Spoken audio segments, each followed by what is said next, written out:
V COVID intenzivni terapiji trenutno zdravimo 3 bolnike. Bolniki so stari, en bolnik je star 50 let, brez nekih od prej znanih pridruženih bolezni, priključen na mehanično ventilacijo z zelo težko COVID pljučnico. Drugi bolnik je star 62 let z odpovedjo praktično vseh organov. Za njega se zelo bojimo, da tega COVID dogodka, te COVID pljučnice ne bo preživel. Tretji bolnik je star 80 let, sicer zelo dobri psihofizični kondiciji in za njega imamo največ upanja, da bo se pravzaprav popravil, ker je že v fazi izboljšanja. V tem drugem valu do sedaj smo zdravili že 9 bolnikov, od tega smo 4 uspešno premestili na oddelek v izboljšanem stanju. Vsaj 2 od teh po dolgotrajnem zdravljenju v intenzivni mehanični ventilaciji, težkih COVID pljučnicah. 2 bolnika smo pa morali zaradi prostorske stiske premestiti na bolnik. Eden od teh bolnikov je bil star 49 let, sicer s pridruženimi boleznimi, ampak vseeno s težko potekajočo COVID pljučnico. Drugi od teh bolnikov je bil star 55 let, brez pridruženih bolezni za težko potekajočo COVID pljučnico. Na bolniku spremljamo stanje teh bolnikov. Transport takih bolnikov je zelo rizičen, hvala Bogu sta to oba dobro prestala. 49-letni bolnik je že ekstubiran in diha sam, medtem ko 55-letni bolnik še vedno na mehanični ventilaciji. V celotnem poteku te COVID epidemije oziroma od samega začetka, ko smo COVID intenzivno odprli 18. marca, smo zdravili 29 bolnikov. 20 smo jih zdravili v prvem valu, v eni najvišji točki epidemije v aprilu smo takrat imeli istočasno 15 bolnikov na mehanični ventilaciji. Od teh 20 bolnikov jih je 12 preživelo in 8 umrlo. Umrla nam je ena 47-letna bolnica, ta je bila najmlajša, ki smo jo tudi sicer zdravili in je žal umrla. Drugače pa večinoma mlajši bolniki preživijo, medtem ko starejši od 70 imajo zelo slabe možnosti preživetja. V prvem valu praktično noben starejši od 70 let mehanične ventilacije in COVID pljučnice ni preživel. V drugem valu imamo nekako boljši občutek zaradi tega, ker so se vseeno smernice zdravljenja nekoliko spremenile. Imamo antivirusno zdravilo, ki najverjetneje je učinkovito. Tudi vemo, da protivnetna terapija v poteku COVID pljučnice pomaga, tako da do zdaj v tem drugem valu nam ni umrl še nobeden bolnik. Zdaj, kaj bi rekla na temo COVID okužb? Veliko se govori s strani tako laikov kot tudi zdravnikov v javnosti. Zdaj vsi, ki delamo s COVID bolniki, vemo, da je virus še kako resničen. Na začetku te epidemije marca smo se predvsem ubadali s strahom, kako lahko zaščitimo sebe in COVID ne prenesemo iz bolnikov na nas.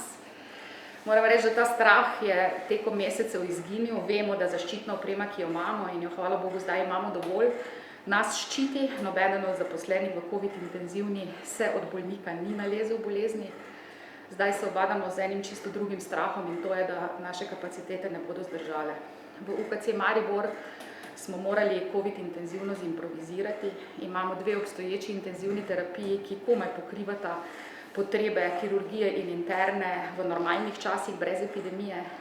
Lokacija COVID intenzivne je zdaj v prostorih ginekologije, ki smo jih izselili. Opremili smo 4 postelje, ki so sicer tehnično in kadrovsko v tem trenutku dobro opremljene, prostorsko pa popolnoma neprimerno. Kvadratura okrog postelje nam komaj zadošča, da se premikamo. Včasih v hecu rečemo, da smo kot Tetris in moramo paziti, v kateri prehod kakšen aparat in tudi mi sploh gremo v prostoru.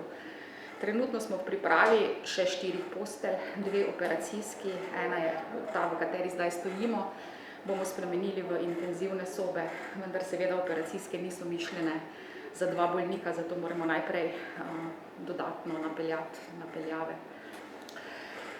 Zdravljenje COVID intenzivnih bolnikov zahteva veliko strokovnega znanja, pa tudi veliko opreme.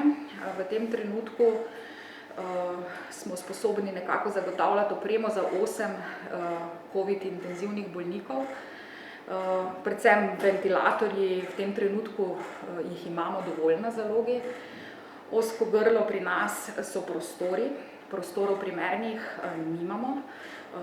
smo v fazi predelave 2 operacijskih dvoran v 2 intenzivni sobi, v vsaki po 2 postelji, vendar seveda zato so potrebni gradbeni posegi. Dodatnih postelj pa pravzaprav kljub večmesečnemu iskanju rešitve v UKC Maribor nimamo. Za intenzivno posteljo potrebuješ priklop plinov, določene elektriko z določenimi standardmi, pa tudi kvadraturo, ki smo se pa pravzaprav bili pripravljeni tudi odpovedati zaradi tega, ker drugače pa sploh te COVID intenzivne ne bi mogli odpreti. Ja, naslednje ozko grlo, najbolj ozko grlo je pravzaprav kader. Za zdravljenje COVID intenzivnih bolnikov rabiš usposobljene zdravnike, intenziviste, žal mehanične ventilacije, pa vseh posegov potrebnih za te bolnike večina zdravnikov ne zna opravljati. Anestezisti so za to pripravljeni, pa specialisti, intenzivisti, pa tudi nekateri drugi specialisti, ki so se dodatno izobraževali in imajo specialna znanja. To je v naši bolnišnici, pa tudi sicer v Sloveniji veliko ozko grlo. Prav tako je problem z sestrami, tudi sestre morajo imeti zelo specifična znanja za oskrbo intenzivnih bolnikov.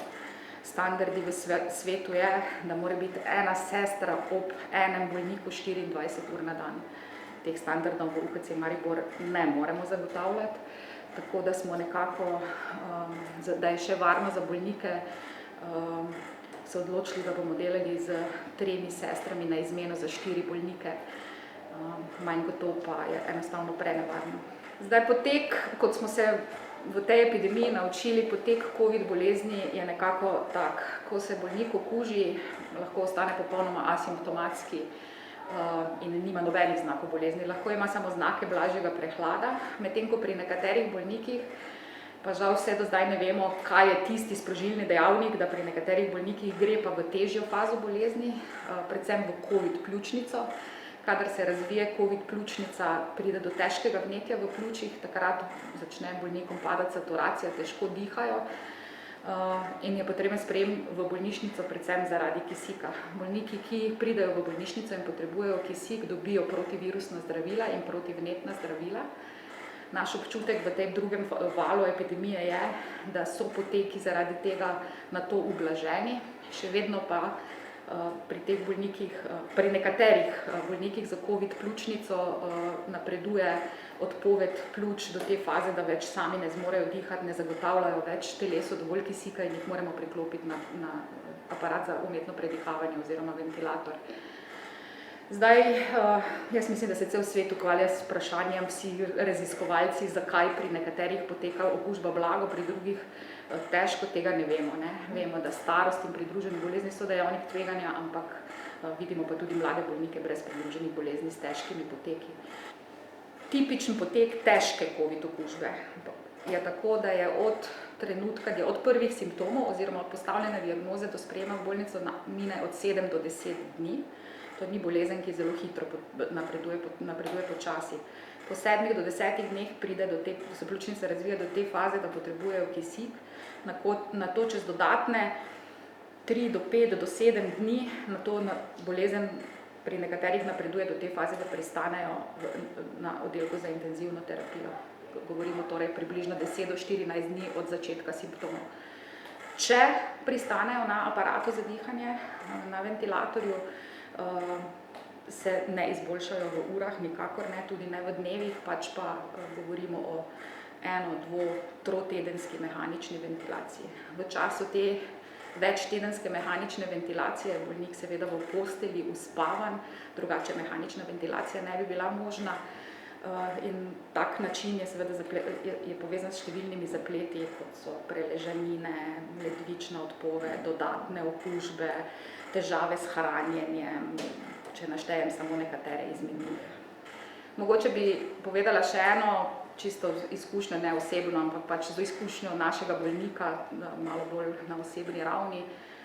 Imeli smo 55-letnega bolnika, ki je do takrat bil zdrav, ki je bil zdravljen najprej na oddelku. Moram reči, da je ob sprejemu v bolnico bil zelo nejevoljen, ni prav razumel, zakaj v bolnico mora, zakaj rabi kisik, zakaj mora ležati tu, zakaj mora biti izoliran. Zelo nejevoljen, ko se je njegovo stanje poslabševalo, ko je rabil vedno več kisika in je vse težje dihal. se je gospod potem vedno manj pritoževal, bil je premeščen v intenzivno terapijo, ker je COVID pljučnica močno napredovala. Ko smo se z njim pogovarjali, tik preden smo ga intubirali in priklopili na aparat za dihanje in torej tudi zaspali, je bolnik sam rekel, ne, da ni verjel, da se je norca delal in da je bil eden izmed tistih, ki je mislil, da je to navadna potegavščina COVID-19 in je skrušeno nekako rekel, da kako se mu je ta njegova aroganca maščevala.